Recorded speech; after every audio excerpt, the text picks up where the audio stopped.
All right. So Steve G, thank you for getting on the call, man. Number one producer in FFL 1600. I was trying to do the math and I'm like, this is like an absurd number. 1600 families protected last year. The year before, over 1,000 families protected for the year as well. You're a powerhouse, dude. You write a ton of business, you help a ton of families, and you're also building a massive agency as well. So thank you for getting on today. Thank you. It's an honor. So Steve, we've talked a little bit in the last couple of days, so I know a little bit about your story, but I actually don't know the whole story and how long you've been doing it. Let's kind of start with a little bit of a background and how you got to FFL. Yeah, I had worked my entire career in hospitality. So I wanted to be a chef originally, and I started cooking and then started liking the management side of things. So got into business management, hospitality, worked with some bigger restaurant companies, and pretty much worked my way down from New York, where I was born, to like Pennsylvania, Tennessee, and then eventually Florida. Then I kind of got to a place where I knew that there was just more for me, and I just didn't have the right vehicle. And I was just searching and searching and searching. Like, like you have that feeling where you're like, there's got to be something else out there. What is it? And then lo and behold, found someone in the insurance industry at another company, started talking to him, learning a little bit about it. Knew Mark Mead. We had been friends for a long time.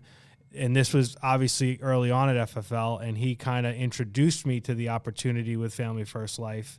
And I'll never forget, he says to me, he goes, if you're going to do insurance, you better do it with leads. If not, don't do it at all. And that really like struck a chord. Amen. And I was like, okay. And guess what, guys? We didn't have 45% discounts when I started. We went up and down the hill, with no shoes on in the snowstorms when I started, right? And then, the rest is kind of history. Just kind of got going and just, tried to survive every day. And then the next thing you know, you take survival and then you turn it into where you're really making some strides for yourself. Amazing. Steve, were you, so many different agents come in here and there's different learning curves and different speeds that people adapt to the business and figure it out. Were you the kind of guy that, you kind of figured it out right away because you had been kind of, in the business owner mindset before, or did it take you a little bit to figure it out, or what was that like? I definitely didn't have the business owner mindset, and I think that's a muscle that you're working every day. I think we all are, because none of us, for the most part, that came here came from that background, from what I can see. So that was a little bit of a struggle for me. I knew how to work hard. I knew that I believed in the system. I obviously believed in Mark, so I think anybody who comes in from a warm market person, that's going to be huge for you because there's belief. It's someone right? So when I got going, I think I failed very quickly. So I think that helped my learning curve get crushed because I just was like, okay, like I have to make it happen. So I failed early and I kind of got a lot of the failure out of the way early. And then let's face facts. We all fail each and every day. Really, I think the difference between the men and the boys is the people that are able to get up from the failure and keep it moving. So I think that helped me. So I think I failed just as much as anybody else. I just think I kind of got through it a lot quicker. Yeah. I mean, that totally resonates with me. When I first started, the mentor my first mentor was like, hey, there's going to be two people in the business. One person that comes in and it takes them a whole year to get 100 appointments under their belt. Their learning curve is going to take really long. And there's going to be some people that say that, what, let's go. I'm not afraid to fail. And they're going to get their first 100 in the first, 4, 5, 6 weeks. And so I totally see that. Steve, for you, what is a daily schedule? We wanted to kind of dive into the mindset of the top producer, a schedule. What does that look like every day for you? Yeah, great question. So schedule to me is like everything because schedule speaks to your discipline and how disciplined you really are. Like, I think you need to figure out what you want so you can then figure out what you need to give up. Because there's a big piece of sacrifice. So I enjoy working out. So to me, back when I was in restaurants, I had a crazy schedule. So I made it a point where I started going really, really early in the morning because it was like the only time that I could kind of make it work. So that kind of translated when I came here. So typically I'm up by 4, in the gym by 5. So I'll get up, have some breakfast, go through some pending, print some leads, do some stuff. I do feel like my mind is always going. I do feel like I never really shut it down.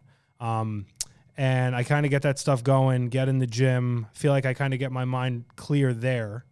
Then pretty much home, by whatever, 6, get ready. And then I make it a point to have crazy urgency around being on the phone at 8 a.m. I've always been that way. If I'm not on the phone at 8 a.m., I feel less than, I feel lazy. I feel like my day is going to kind of go awry. So I'm very big into that discipline. And if there's one thing I could resonate with new agents, it would be that, because you can control that. You can control you sitting down to pick up the phone at 8 a.m. and pretending like there's a boss sitting over your shoulder, looking at you, making sure, because let's face facts, if you didn't do this, you would have a boss looking over your shoulder. So I'm pretty much dialing then, we'll call it 8 to noon. I'll use today as an example. 12 o'clock, I'll have a staff meeting. We just had that. Usually 1 o'clock, there might be an interview or a call. 2 o'clock, I do a manager call. Then right after that, I'm usually doing some agent interviews or coachings. And then most of the time, I'll wrap up at the office, say around 6, and I'll go home and I'll dial for an hour or two, and then kind of finish up the day. And then in the field, I like to be in the field, 9 to 8. I like to attack the field. I like to make sure that if I didn't do a good enough job dialing, that I'm either calling past clients to try and get them something, almost like a review, door knocking, I'm calling agents, I'm doing something business-wise it might not win me the moment, but it'll win me eventually. And it also makes me forget the failures that you have throughout the day, because you'll fail 7 out of 10 times. But if you win 3 out of the 10, whether it be helping an agent or selling, helping a family, whatever it is, that's huge. So that's typically the way I run my schedule, and I do that the 2 days in the office, Monday, Thursday, and then typically in the field Tuesday, Wednesday, Friday, Saturday. Sure. Awesome. For you, Steve, right now, what does that look like? Is that a hybrid, or is that all in the field, or what does that flow look like? Yeah, I've always been a big in the home guy. And then I started understanding, okay, telesales are huge, call transfers are huge, teams that are blowing up are embracing it. So when I'm typically dialing on a Monday, Thursday, I'll turn on the call transfers. Usually, let's say I get 5, maybe I sell 2, really helps set up the day or the week. If I didn't have a great dial day and don't have a lot of leads or didn't do a great job there, I'll turn it on during the day as well to kind of supplement. So I'd probably say we'll call it 85% in-home, maybe, 15% telesales or over the phone. Cool. Let's I think all top producers and all top managers have a certain mindset and intensity about them. Whether that's when people want to think about it, you are honest with them and you tell them, hey, we got to get this done. And for you, when you're in the field with clients, what does that look like? And what is your mindset intensity about not letting people off the hook when they need to get this taken care of? Yeah, I'm a big proponent of when you start your appointment, everything needs to flow to the next. So like if you have urgency and you let them know early on, like, hey, I just drove over here an hour. I'm sitting with you in your kitchen at 7 o'clock at night. I'm asking you about, death and all these things. Like, I'm here to get you insurance. I'm not here to like tell you about it. I'm not here to like give you a quote. I'm not that guy. So I think your body language and the way you project has to have a lot of intentionality behind it. And then I think if you ask great questions when you're in the house and you're not afraid to talk about death and have them say death and talk about experiences, it creates urgency, and urgency is what makes sales. If I walk in and I'm showing you this remote control, you don't need to have this remote control. It's cool. It's nice. It controls your Apple TV. That's awesome. You don't need to have it. But if I'm talking about your kids and the fact that, where are they living when you die, or who's burying you or whatever, and I'm letting you tell me, then it creates urgency and it creates people moving. So I think, you know, your intentionality, you know, the way you sit, your posture, the way you look at clients, I think all of that stuff is very, very important. And the fact of the matter is you don't have to know a lot about insurance to do this at a high level. You really don't. You need to be a good underwriter. That's a whole nother side of it. But you need to get to people's why and hit the pain points for people to get them to make the next move. Love it. I'm just gonna let you keep on free flowing, man. What are some Steve isms? What are some keywords you say in the home? What are some key things you say over the phone that really solidify appointments or really, you know, make people realize, hey, this is serious. We need to get this taken care of. What are some Steve isms? I like that. It's funny. If there's one thing that I think is huge that I probably say 1,000 times a day, phone and in home, write this one down. Simple. Okay. The reason I like simple is because I've kind of studied in all these appointments, who is it that we meet with, right? We meet with middle America. People are very busy. People have a lot going on. People can get lost very quickly.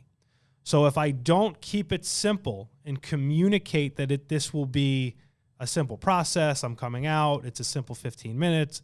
If I don't, you know, convey that message, then what happens is you lose people. It's kind of like when you go in and you're like, well, I'm a broker and that's awesome. And I work with Americo and this one and that one and the other one. You're throwing too much at them. Okay. So the simple side of things. And then to me, the education side, and again, it goes back to simplicity, is kind of the difference between, we'll call it term, whole, and universal, right? I'm going to kind of educate you a little bit on the three. And what I'm really selling the person on is the one they can get. So like, I'll give you an example. If I walk in and they tell you flat out they have something that's going to make it where they have to get AIG and accidental, let's say, okay? I'm never going to sit there and talk to you about like HMS term with living benefits. I'm going to talk about AIG, accidental, blah, blah, blah, whatever it is. And then I'm going to sell you, the sale is on what the person can get. So I'm then selling you on how this is the perfect thing for you in your scenario. And let's say that's the case. I had a guy the other day, truck driver, right? Bingo, clicked in my head. Okay, he can't get this, but he can get this. And then when I talk about, oh man, like you drive for a living, you this, you that, you need this. I want to make a sale in every house, as we all do, and protect the family. And the only way I'm going to do that is if I can convey at a high level what it is that they can get, as opposed to selling them always on what they want. And I think that sometimes there's always a disconnect with like submit numbers versus issue paid, right? Because everybody, oh, you know, I met with Betty and she's 65 and like she wants a term and awesome, but then she's got COPD. And we try to squeeze it through and then we don't get it. When if we would have just been honest with them to begin with, and told her, hey, you don't want that term at 65. It's only going to cover you 10, 15 years. It's going to be more expensive, no cash value, going to run out. Oh, I hate term, because then they'll start telling you what they hate and what they like and they don't like. They start doing that, bang, they made the sale for you. And so I think my point would be you're educating on what they can get and what they can't. And it keeps, again, this as a very, very simple process. The term policy, when you're on the in-home, it should be like your cards. Don't show all your cards. I don't know if you can get the term. I have no idea. But if I'm a little iffy, I'm going to keep that over here, and we might go a different route and then maybe go there. But I'm not going to just throw it out on the table. I'm going to hold it close to the vest. I love that. I love that. That probably keeps persistency high too, because you're building that trust with the client. That's another thing I wanted to talk about. So not only are you the #1 producer in all of FFL, but I've heard that your persistency is like incredible. What are some things you do to cement sales, or do you have staff, or do you have them send thank you cards after the appointment, or what's your process there? Yeah, I'd say I think I'm okay. I wouldn't say I'm the greatest. I think I'm like 86 and like 74. It seems like I have a lot of chargebacks, probably just because I write so much, but it's about that. So it's good. I think, #1, digital business card. I love to give the regular business card. I want to let them know, hey, I'm your guy and I'm going to answer the phone when you need me. So program it in your phone, give it to your beneficiary, kind of writing everything out, going through the draft date. I'm a big no post date person. So for anybody who post dates a lot of policies, make this your best practice. Tell them it's drafting tomorrow. See their reaction. If you have to pivot off the reaction, cool. But guess what? If the standard is that it's drafting tomorrow, 75% of the people are going to be like, oh, great. Oh, I'm approved and it's drafting tomorrow. Perfect. But if you say, hey, when do you want it to draft? Well, when does everybody want it to draft? Not today. And then what happens? It sits, they forget, and then you have more issues. So I think that's big, talking about the draft date. I think it's just your relationship with people on the in-home. I'm not a big thank you card sender. I probably should do a little bit more with that. Saving them in my phone, texting them, and really just building rapport with them and saying, hey, like when the day comes, you're going to call me on everything. Yes, you can call the company, but like you're going to call me because I'm good at what I do and I'm going to be here when you need me and I'll answer my phone. Does that sound fair? So kind of little things like that, I think, help cement it. That's great, man. So guys, keep your cards. They're kind of like your power moves. Keep those close to the chest. And if you gotta use them or when you have to use them, then boom, you got them. But don't show your hand when you don't need to. Steve, let's go over. Someone says in home, go through everything. Hey, Steve, thank you so much, but we just have to think about it. How do you get over that? Perfect. You're actually going to have 30 days to think about it. What we're going to do is submit this application, make sure they're going to approve you. You already told me that you take some diabetic medication. I don't know. I'm going to fight for you. I don't know if they're going to take you or not. We'll probably know by the end of the week. They might come to me and ask me some more questions, ask, more about the doctor, more about things in the past. Then once we get approved, you'll have 30 days to think about it. But first we got to get this submitted today. The other thing I'll say sometimes is if I walk out of this house and we don't submit an application and you die tomorrow, nobody's paying you a dime. But if we apply for something, by law, they have to. So let's use their money and not yours. Dang. I love it. I love that. Urgency, qualification. Guys, insurance, it's not something like buying a car where you can just go and, get it whenever you want. Insurance, like you got to qualify. And if something happens, like we don't know when our time is. So there's a time, everyone has a little timer that's ticking. And if you wait, you may not have any time. You may get lucky, but urgency and qualifications, those are the two most important things with clients over the phone and in home that we have to stress to put a little bit of, healthy pressure on to get the job done for what they actually need. Steve, let's go with, they say, you know what? I'm not sure if I can afford it. How do you handle that one? Yeah, I agree. I have a budget too, and it's tight. Let's go back into your budget. Now, I'm big earlier on. Like I love to go through the budget with people. If it's mortgage, rent, what have you, what's your net income, this and that. If they say they can't afford it after I did the budget, where I get agreement. So let's say I do it and they say, and I'll say to them, hey, is it safe to say you save about $300 a month? And I throw in food and this and that and the other thing, and they give me agreement there. Then when I get that, I'm like, all right, well, we got to go back to your budget because you told me we have $300 extra. So, and now we're saying we can't afford it. There's a disconnect. And I'll literally go just right back to the budget. Okay, you said you do this, and this. Then after that, I'd say, okay, here's what I would do. I would lower this. So this way they'll give it to you, hopefully. And then we can always add to it, adjust it, because I'm going to be your person for insurance forever. But if we don't do anything, your health could change tomorrow, like the client I met last week who wanted it and couldn't get it. So I think stories are big, and obviously the more appointments you have, the more stories. I mean, start talking to people about the declines that you have. Like we all have days, like we see 8 people and it's like 2 of them didn't want to do anything. 2 of them really, really loved insurance and wanted it. 2 of them wanted it and couldn't get it. Use those stories to your advantage because it's almost like you have a bucket of like four different types of situations, right? You got the people that love it, the people that get declined for it, the people that get it. Use all those stories in the appointments because that gets people to move also. Love it.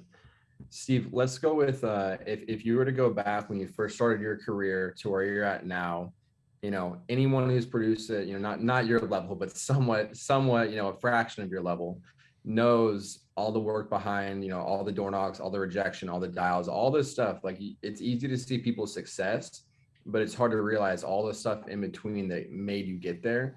If you were to give advice to your younger self when you first started insurance, or to a new agent, what are some pitfalls? What are some things that you would recommend to make their learning curve more accelerated? Yeah, great question. So I think I'm an emotional person, and I think anybody who gets into sales, a lot of salespeople are emotional, right? Like they have that drive, and that drive can be great. That emotion, if you use it for the good, it's awesome, but a lot of times it can really hinder you. I think for me, it would really be to take emotion out and just really play the numbers and be just so even keeled. I mean, I do a decent job of it, but I think if you're new, you can get on this roller coaster really, really fast. And that roller coaster can crush you because you don't know when you hit the bottom. Sometimes it's hard to see getting back to the top, or at least getting back into a positive momentum. So I think if you're early on, like, I probably would have taken more emotion out of it and understood that a lot of times with clients and agents for that matter, it's not personal. It's just you have to play the numbers and just understand, like, work the job every day. Like when we work a job and we make a salary and we work a 40-hour work week, like, you're going to have crappy parts of your week, but you're always going to get paid the same at the end, right? So here, like, it's kind of the same, because when you put in the same activity, buy the same leads, do the same things, yeah, every week's not going to be the same. But if you really looked at your months, if you did the same things, they're going to be what they're going to be. They're going to be pretty consistent. So if you did that and took the emotion out of, like, Mary didn't want to buy from you, you'd be better off for it, as opposed to doing this, which I did a lot early on, and I still have days that I do it. I love it. Sean always says people that are emotional are they're really easy to control. People that, aren't emotional, they're hard to mess with. Like, dude, I don't think I could really rattle you. Like, you're very even keel, like, really like this. And especially when you're dealing with clients, it's like when they say something, they expect you to, like, react and get all flustered. And if you just kind of keep it moving and you're like, okay, great, and you just keep it moving, they're like, oh, okay, maybe it is okay. Okay. Yep. And they're more receptive. So I love that. You're building a team, you're writing a bunch of premium, helping a bunch of families. What is your best advice? You produce at the highest level. So in terms of balancing it, you would be the guy to ask out of anyone that I know. What would be some advice to people that are trying to sell at a high level and build, and how do you balance the two? Yeah, that's a very good question as well. I think you need to leverage, right? So when you can write a lot, you can obviously be in a financial position that can make it where you can afford leveraging tools, staff, different platforms, for recruiting. So I think you need to leverage, and you need to understand, like, you only have so many hours in the day. You need some help. So I would get a staff right away, figure out your number of how many families you need to protect and how much, you need to make to pay that. Do things in a way where you're kind of doing them like build it, they will come kind of a thing, where get the staff before you feel comfortable. Right? Do the things before you feel comfortable, because yes, it might be a tight month, 2 or 3, but that leverage is going to help you. You're never going to be able to build it big if you don't have help. It's just not going to happen. Especially if you're putting in so much time learning and trying to, run a schedule and sell at a high level. I think that back to that schedule, it has to be insanely intentional. I mean, I have things literally on my calendar. It's like, talk to this one, that one, the other one, like minute by minute by minute by minute. And then having recruiter and then other leaders that you work with and help develop. so they can help leverage because they can talk to more people and they can, you know, help recruit more people. So I think those are the things. By selling a good amount, it gives you the money to then pour into the leveraging tools to help you build it quicker. 100%. And I know when I hired my first staff, like I was not ready at all, but it put the pressure on. Yep. And at that point, I started protecting even more families because I was responsible for them as well. Right. So Steve, to finish this off, I mean, this has been an amazing call. What are some goals that you have for the remainder of the year? We just wrapped up the first quarter of the year, 3 more to go. What are some personal and agency goals that you have for the remainder? Yeah. For me, you know, trying to hit board member in the next couple months. We're going to be close. Trying to get to executive board member by the end of the year. You know, personal production, I don't really care about whatever the number. I mean, writing as much as I need to pay for all this. Like, I guess that's what my motivation there is. So I don't really have like, hey, I want to do this or whatever from a personal perspective. I want to help my team realize a lot of the things that I've realized, and get to the levels that they want to get to. I get so much more gratification, like seeing them win, because I win and I see it and I feel it and I'm like, man, like I want them to feel it and get it. And I think we're in the right direction. So I think those are pretty much my goals, you know, pretty much board member next couple months and then executive by the end of the year. Well, we're excited to see all the progress this year. Thank you so much, Steve, for coming on. Everyone dropping another SG in the comments below. This was an amazing call. Thank you, Steve. We appreciate you, dude. I think the whole company, the whole industry, like every single team, you know, that we work with, you've raised the bar, dude. There's got to be someone that, you know, puts team on back and raises that belief level. And so thank you, man. If you wouldn't have done all this, I don't think the numbers you're putting up, we would never, when you started, I know you probably never thought it was possible. So we appreciate you. I appreciate you guys because what you guys are doing is incredible. And thank you so much for having me. Anytime you need me, I'm here.